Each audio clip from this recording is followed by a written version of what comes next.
Ողջույն հարգարժան հետևորդներ, այս ձևաչափով շարունակում ենք քննարկել Հայաստանի ներքին եւ արտաքին քաղաքական հարցեր, ինչպես միշտ զրուցելու եմ հանուն Հանրապետության կուսակցության փոխնախագահ Ռուբեն Մեհրաբյանի հետ։ Ողջույն Ռուբեն։ Ողջույն Արման։ Այսօր դեկտեմբերի 8-ն է, ուղիղ 4-րդ ամիսն է լրանում հայ-ամերիկյան կարևորագույն պայմանավորվածություններից, օգոստոսի 8-ի համաձայնություններից եւ արժե թերևս ամփոփել, որովհետեւ նաեւ տարեվերջ է եւ կարծես նոր, այսպես շրջափուլ է նաեւ այս պայմանավորվածությունների մեկնարկում, աշխատանքային խմբերն են սկսել աշխատել եւ մեր կողմից եւ ամերիկյան կողմից, արժե ընդհանրապես քննարկել ինչ փոխվեց օգոստոսի 8-ին ոչ միայն Հայաստանի եւ Ադրբեջանի հարաբերություններում, այլև տարածաշրջանի, որտեղ դրան միացան նաեւ Կենտրոնական Ասիայի 5 երկրների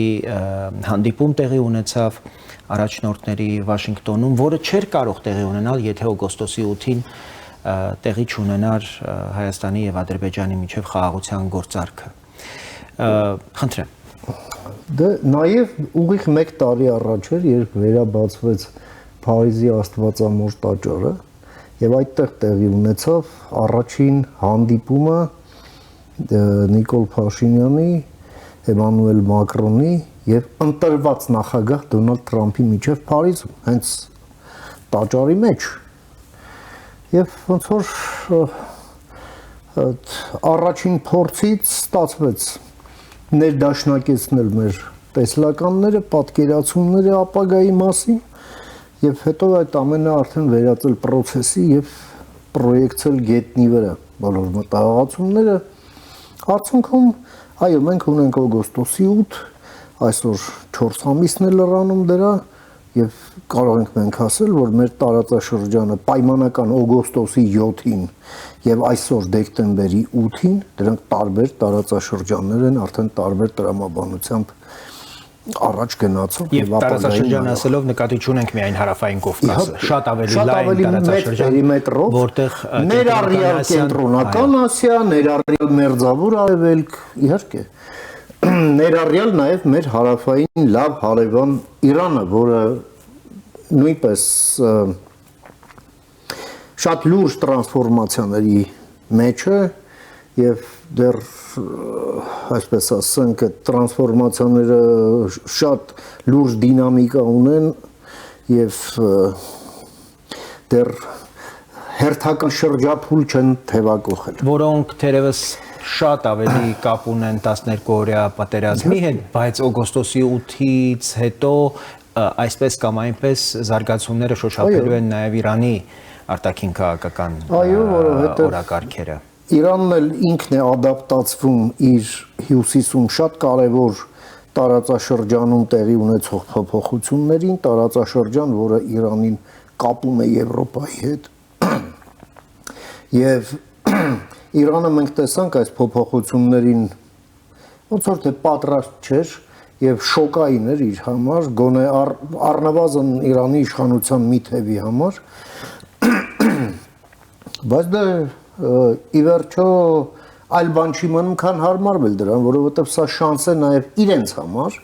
դա Ջուլֆայի երկաթուղային հանգույցն է բացվում եւ այն ինչի մասին Իրանը կարող էր միայն երազել, սևծով դուրս գալու, խնդրեմ, ճանապարհ է բացվում։ Հիմա ճանապարհների մասը մենք հասկացանք։ Երկրորդը Հայաստանը եւ Ադրբեջանը ըստ էության փոխադարձաբար այդ տրանզիտային սահմանափակումները վերացնելով իրար նկատմամբ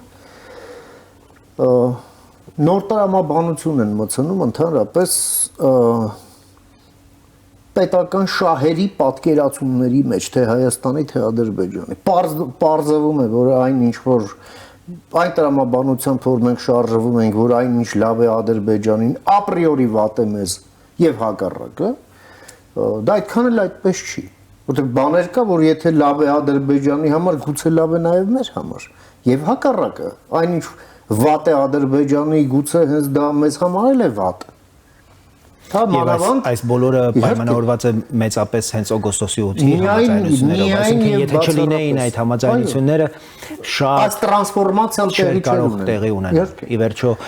շահերի ընդհանրություն է առաջ եկել, որի հիմքում եւ որի բազան հայ-ամերիկյան կամ ամերիկյան համաձայնություններն են կամ խաղաղության գործարքն է Ամերիկայի միջնորդությամբ։ Այո, եւ նաեւ որն էլ ամրապնդվում է Ամերիկայի երկկողմ պայմանավորվածություններով Հայաստանի հետ եւ Ադրբեջանի հետ։ Այդ ամենն էլ, այսպես ասենք, սա նաեւ այն Աբրահամյան համաձայնագրերի տրամաբանության մեջ, այսպես քաղաքականությունը բացատրեմ ինչի մասին է խոսքը։ Այսինքն Միացյալ Նահանգներին, որ հանձնառություն ունի Իսրայելի անվտանգության ապահովման, խոսում է Իսրայելի օրվա հակառակորդների հետ, ասում է ինչա քեզ պետք, որ դու Իսրայելի հետ չկռվես։ Եկեք ես եւ դուք պայմանավորվենք դրա շուրջ ու դու հաշտվում ես Իսրայելի հետ։ Այս տրամաբանությամբ Մերձավոր Արևելքը այս տրանսֆորմացիայի շրջափուլ մտնում եւ մտնելու եւ շարժվելու նույնը փորձում է անել այստեղ։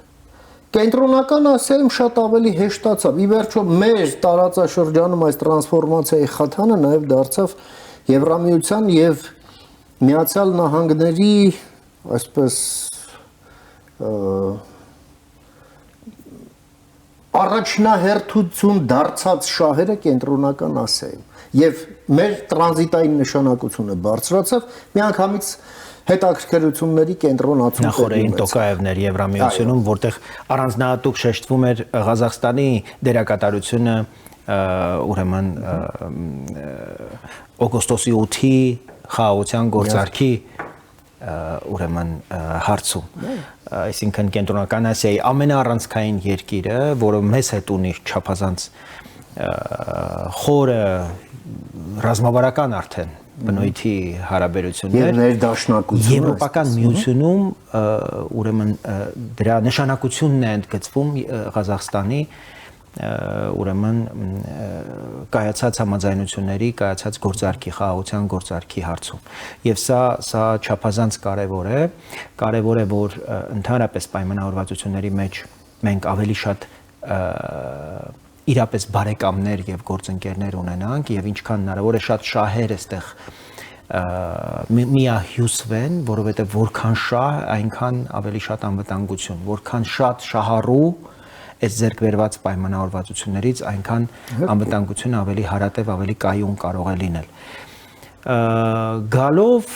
Գալով վերջերս հրապարակված, անցյալ շաբաթ հրապարակված Միացյալ Նահանգների նոր ազգային անվտանգության ռազմավարությանը, որտեղ ընդհանրապես ոչ հարավային Կովկասի մասին հիշատակում կա, ոչ կենտրոնական Ասիայի վերաբերյալ հիշատակում կա, միայն կա հստակ արձանագրում, որ Հայաստանի եւ Ադրբեջանի միջև հնարավոր է եղել փաստորեն խաղաղության հասնել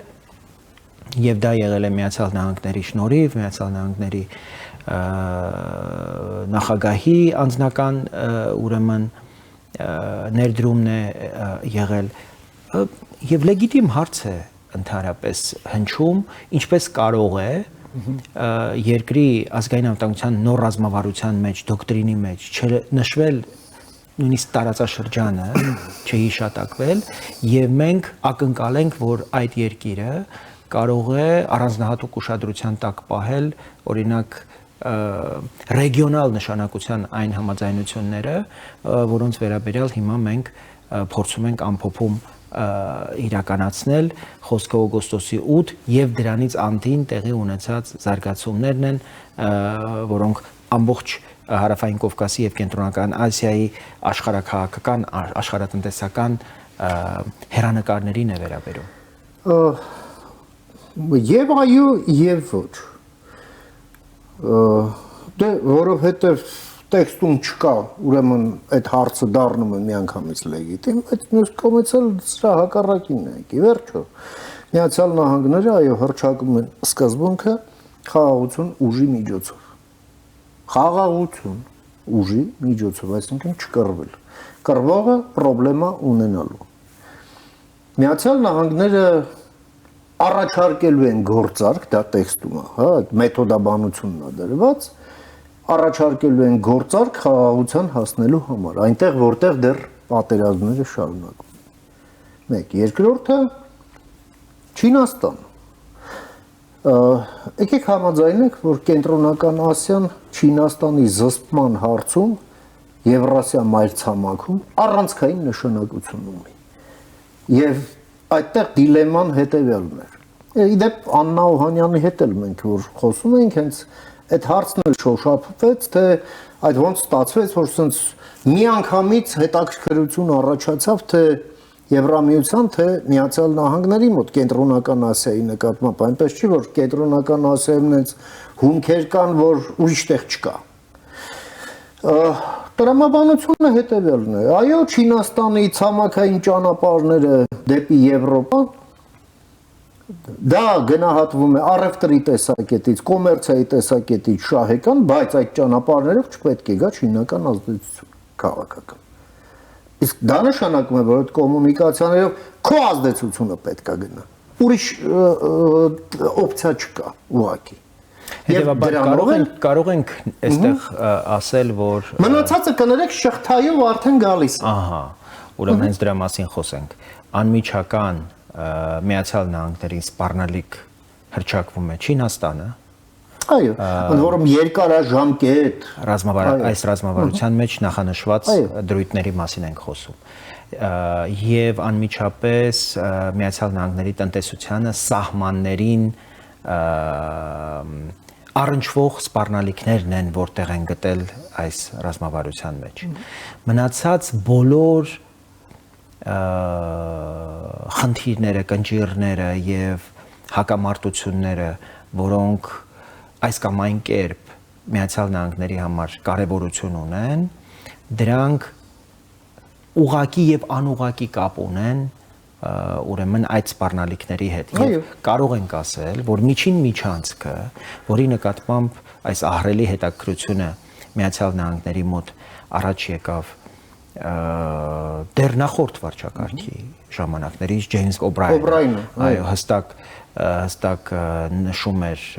հենց կոնգրեսում իրենց իսկ կողմից նախաձեռնած լսումների ժամանակ։ Այո, նշում էր հենց Չինաստանին զսպելու նշանակությունը եւ կարեւորությունը եւ բնականաբար նոր վարչակարգը հենց շարունակում է կարծես նաեւ այդ քաղաքական գիծը եւ բնականաբար ինչպես դուք նշեցիք չինական ազդեցությունը զսպելու նպատակ է հետապնդում մենք գիտենք որ Չինաստանը ահռելի ազդեցություն ունի Կենտրոնական Ասիայում եւ այնտեղ մրցակցում են Ռուսաստանը, Չինաստանը եւ Թուրքիան եւ կարծես այս նոր խաղացողները Եվրամիությունը եւ Միացյալ Նահանգները իրենց դոմինանտ այսպես դերակատարությամբ եւ կշռով գալիս են տարածաշրջանը բոլորից են վերցնում Եվ Թուրքիայից եւ Չինաստանից եւ մինորիտար ակցիոների դերակատարում են օգոստոսի 8-ի համաձայնությունների մեջ Թուրքիան որևէ դերակատարություն չի ունեցել եւ դա շատ լավ է մեզ համար եւ դա զարմանալի է նաեւ մեզ համար որտեւ ամերիկան կուզեր Թուրքիային այս կամ այն կերպ որպես ռեգիոնալ դերակատար ներգրավել եւ Թուրքիան ինքը զարմացած է որ այսպիսի համաձայնության մեջ ինքը որևէ դերակատարություն չունի եւ այս փուլում այո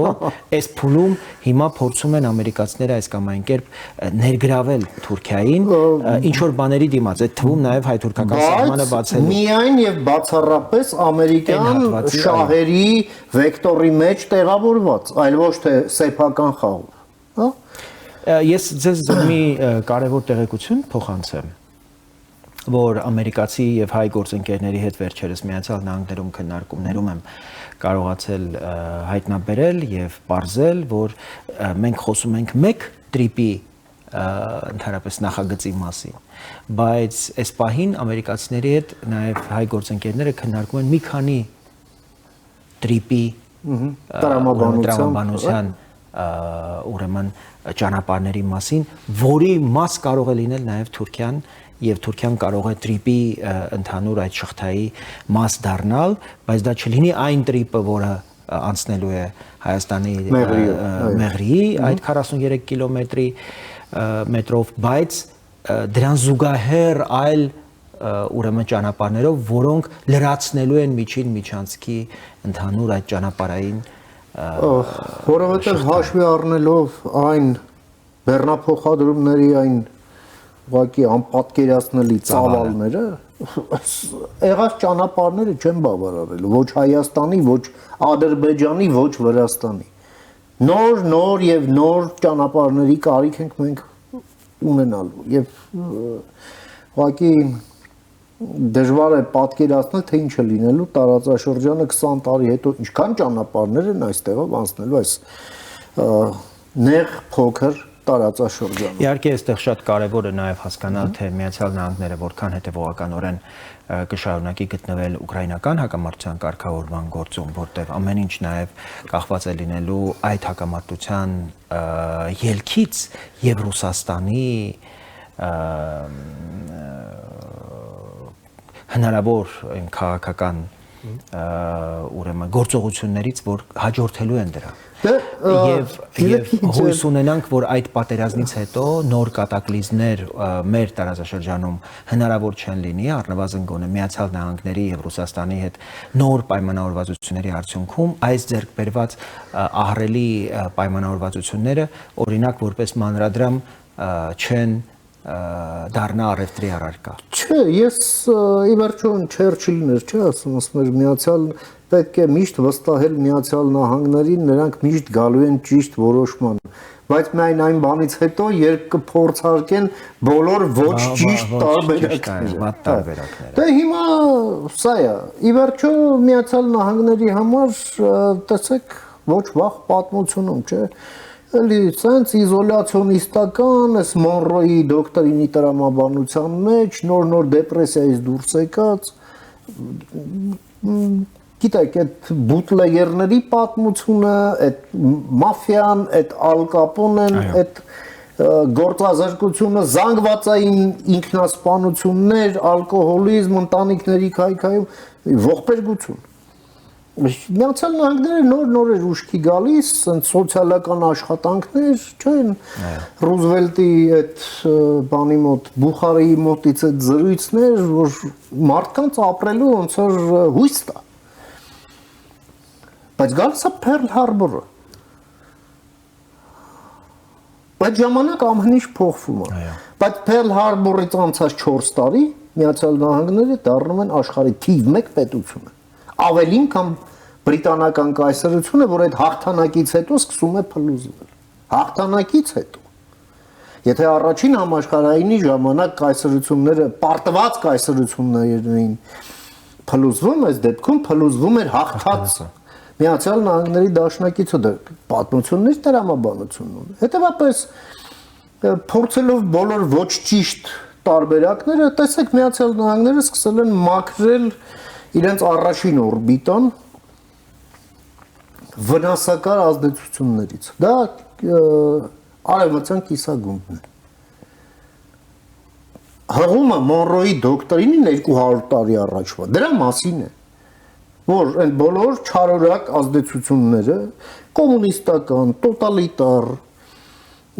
կրիմինալ, ասենք Վենեսուելայի պարագայում, դրանք պետք է մաքրվի մի հատ առաջին օրբիտայում, հետո մնացածը կանենք այս կողմի վրա Ասիանը, այս կողմի վրա Եվրոպան։ Միացյալ Նահանգները շատ լավ գիտեն 21-րդ դարում ցանկացած օվկիանոս անցանելի է հաշված ժամերի ընթացքում, այն առաջվանը չի, Մոնրոյի ժամանակները չի։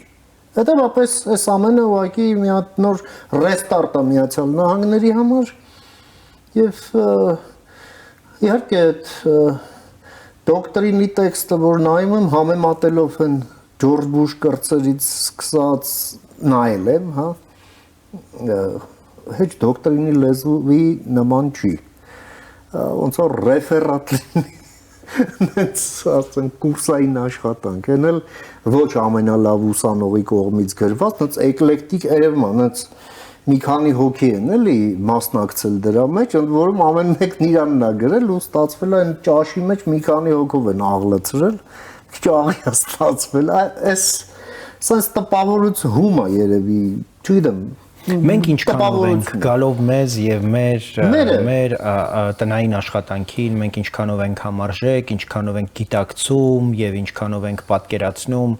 որ ժամանակը երկար չէ, վերջո նաեւ երկկողմ ձևաչափով պայմանավորվածություններ կան, դրանք կոնկրետ ժամկետներ են սահմանած եւ այդ բոլոր հռչակագրերը պայմանագրեր պիտի դառնան եւ շատ կարեւոր է որպեսի դրան պատասխանատու գերատեսչությունները կարողանան համարժեք արագություն հաղորդել ամեն ինչ չէ որ մեզնից է կախված դեպ օրինակ շատդաունը Միացյալ Նահանգներում ուղղակի անդրադառնում էր արագության վրա բայց միևնույն ժամանակ կոմպետենցիայի ահռելի կարիք կա որպեսի կարողանան նաև ուրեմն ձեռք բերված պայմանավորվածությունները դրանց իրավական, քաղաքական ուրեմն փաստաթղթի եւ պայմանավորվածությունների համարժեք այսպես որակ կարողանան ապահովել եւ բնականաբար մեր ներքաղաքական կյանքում թե որքանով ենք մենք համարժեք եւ որքանով ենք առասարակ հասկանում որ ձեռք բերված պայմանավորվածությունները չեն կարող ուղղակի դիտարկվել որպես սիտուատիվ մեկ կուսակցության պայմանավորվածություն։ Սա համազգային համահայկական ես կասեի, որում նաև Սփյուռքը պիտի իր շահը տեսնի, որովհետև եթե մենք խոսում ենք ընդհանրապես Հայաստանի պետականության կարևորության մասին, Հայաստանի հարատևության որպես գերնպատակ հռչակման մասին, սրանից ավելի լավ հնարավորություն դժվար թե մեզ այլևս բաժին հասնի։ Ուրեմն սրա մեջ մենք պիտի ընդհանուր շահ տեսնենք նաև այո համազգային եւ համահայկական կտրվածքով։ Մինչդեռ մենք տեսնում ենք, որ այդ ընկալումը չկա եւ նաև չենք տեսնում այդ ուղղությամբ անհրաժեշտ աշխատանք, որպեսզի այդ ընկալումը օրինակ ձևավորվի կոմունիկացիա չկա որպեսզի քաղաքական ամբողջ պալիտրան ամբողջ դասը օրինակ իր անվերապահ աջակցությամբ կարողանար արտահայտվել ձեռք բերված պայմանավորվածությունների ձեռք բերված օրակարգի շուրջ եւ այդտեղ որպես ելման կետ սկսվեր ընդհանրապես մեր քննարկումները առաջիկա ընտրությունների վերաբերյալ։ Ես շատ պիտի ուզեի օրինակ, որ 2026 թվականի հիմնական օրակարգը ոչ թե լիներ մեզ պետք է օգոստոսի 8-ը թե նոյեմբերի 9-ը, այլ ընդհանրապես թե մենք ինչքան արագ եւ ինչքան որակով կկարողանանք իմպլեմենտացնել ձեռք բերված պայմանավորվածությունները օգոստոսի 8-ին։ Եվ ինչպես կարող է եկեղեցին, Սփյուռքը եւ հայաստանյան ամբողջ քաղաքական դասը օգնել, որպեսզի մենք ավելի որակյալ եւ ավելի արագ կարողանայինք հասնել այդ պայմանավորվածությունների իրագործմանը։ Դե տեսեք, փաստորեն հիմա այս եթերային աղմուկը, որը կա, այդ թեփը, որը լցրել է ուղղակի այն տեղը, որը պետք է իրական օրակարգը զբաղեցներ, այն օրակարգը, որը դուք եք մատնանշում, սա ըստ էության, այո, Ռուսաստանի հետ մեր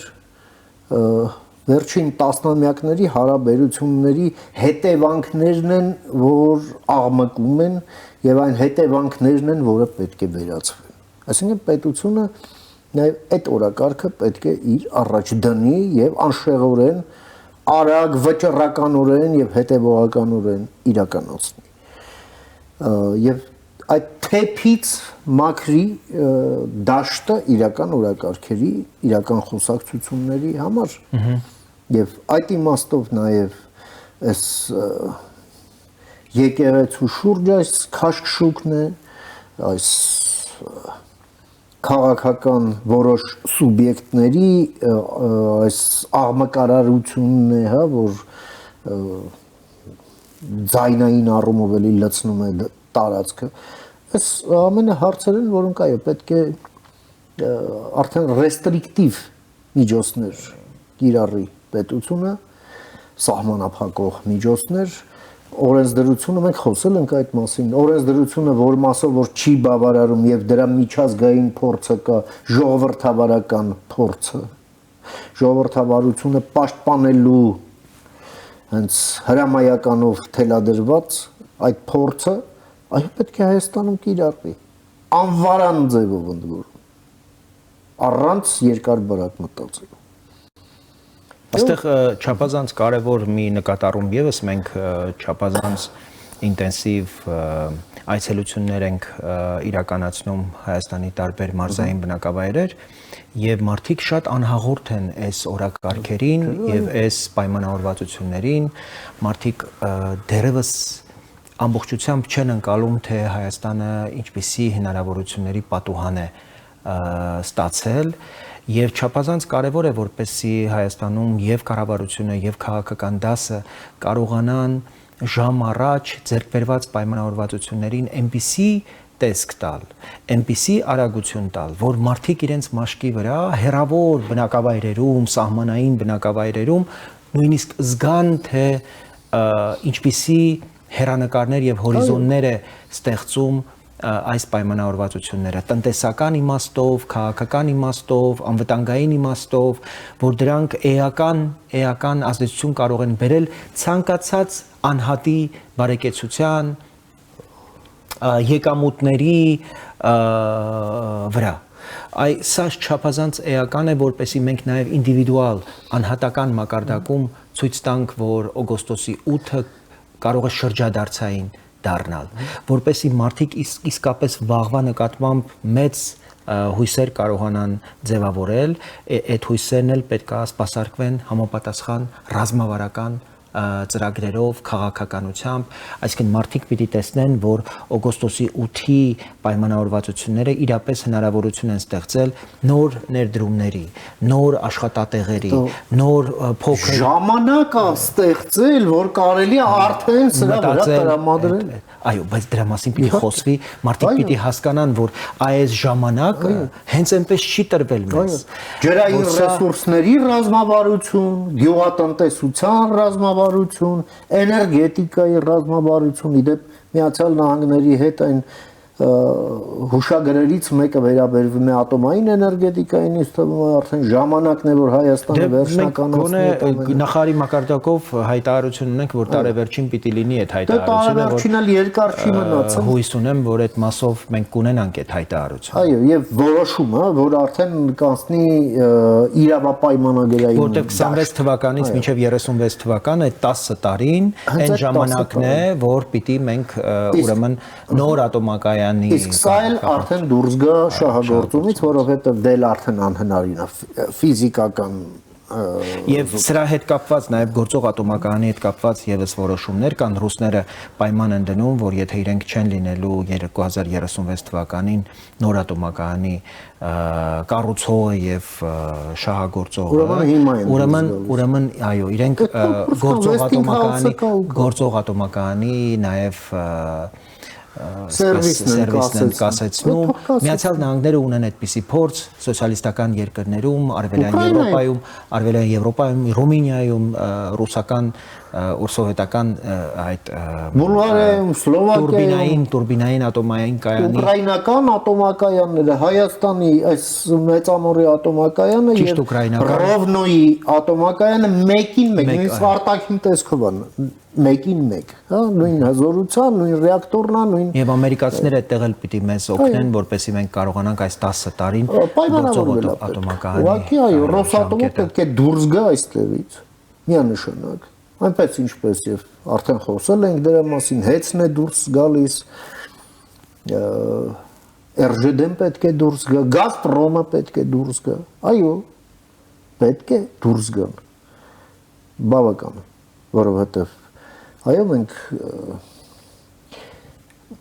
վերակառուցում ենք մեր բոլոր քաղաքականությունները, իսկ այդ վերակառուցման տրամաբանության մեջ սրանց մնալը ոչ մի ձևով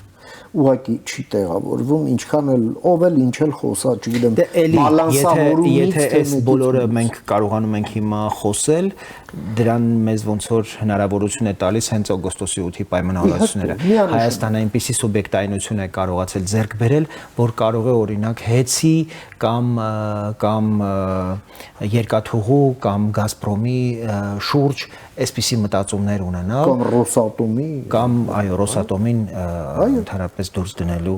վերաբերյալ սրանք չափազանց կարևոր իհարկե իրողություններ են եւ մեր երկրի հասարակական, քաղաքական, կրոնական ամբողջ պալիտրայի համերաշխ վերաբերմունքի կարիքը կա եւ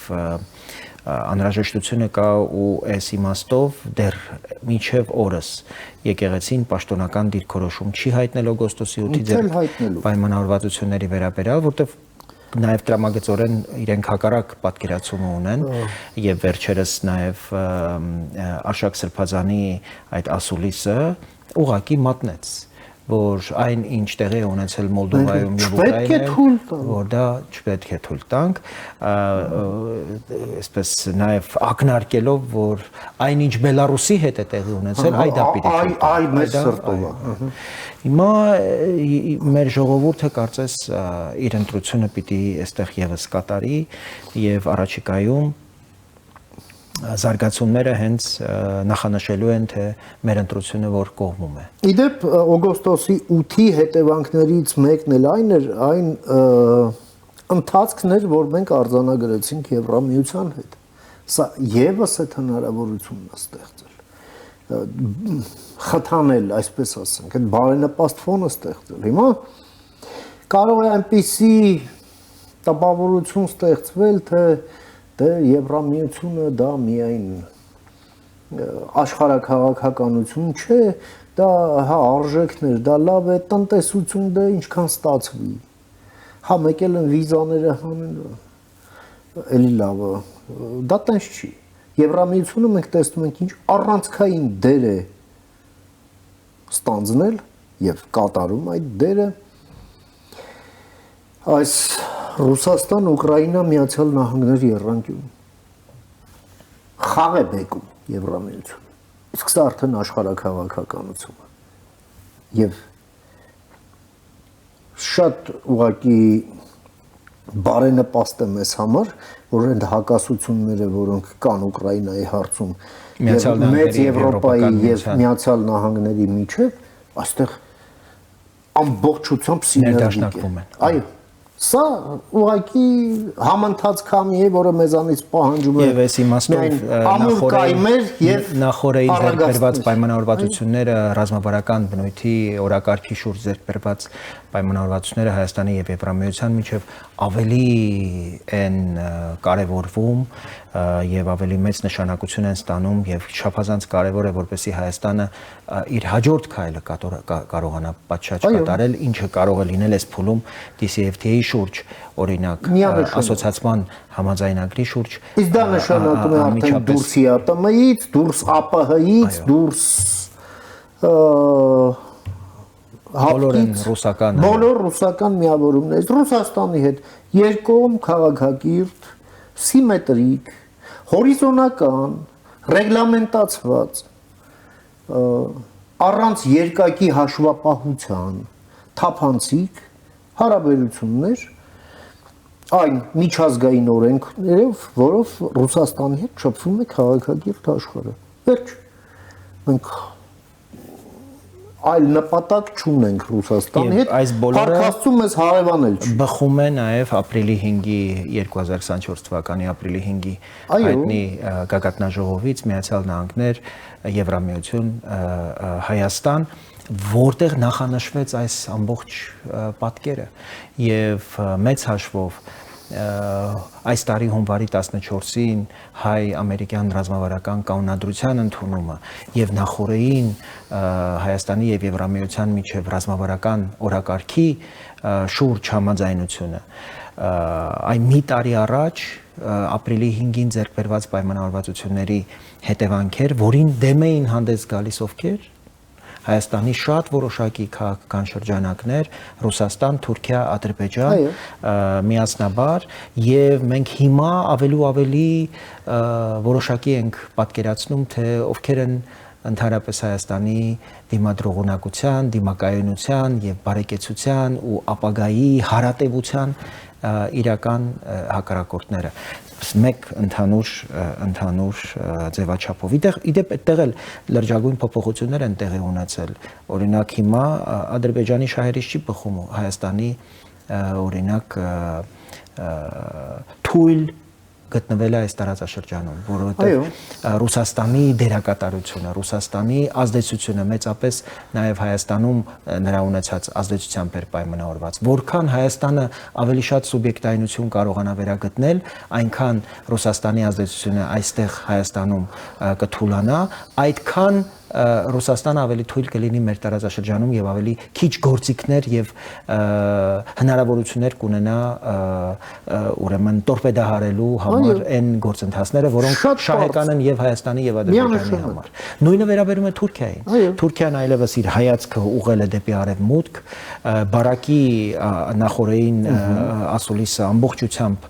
նոր Թուրքիայի եւ նոր առաջնահերթությունների մասին է խոսում, Թուրքիայի մերձավոր արևելյան տարածաշրջանում նոր դերակատարության մասին է խոսում եւ հարավային Կովկասի եւ կենտրոնական Ասիայի ուղղությամբ իդեպ Թուրքիան նոր հավակնություններ է այսպես դրսևորում նաեւ Թուրքմենստանի ուղղությամբ, սա եւս շատ կարեւոր ուղղություն եւ քայլ է, բայց այդ բոլորի մասին կարծում եմ առաջիկայում քննարկելու, խոսելու հնարավորություն կունենանք, այստեղ ընդհատենք մեր զրույցը։ Ես զգում եմ, որ մենք ավելի պարբերաբար այս զրույցների հնարավորություն ունենանք եւ նաեւ թույլ տանք, որպեսզի մեր հետևորդները ավելի շատ մասնակցեն իրենց հարցադրումներով եւ գրեք մեզ, այո, քննադատեք մեզ եւ հնարավորություն տվեք, որպեսզի մենք ուղիղ ձեր հետ շփումներով նաեւ կարողանանք, այո, ավելի շատ այսպես ինտենսիվ կապի մեջ լինել եւ համարժեք լինել այն խնդիրներին, որոնք որ հուզում են ձեզ։ Այսօրվա համար այսքանն էինք նախատեսել, կհանդիպենք։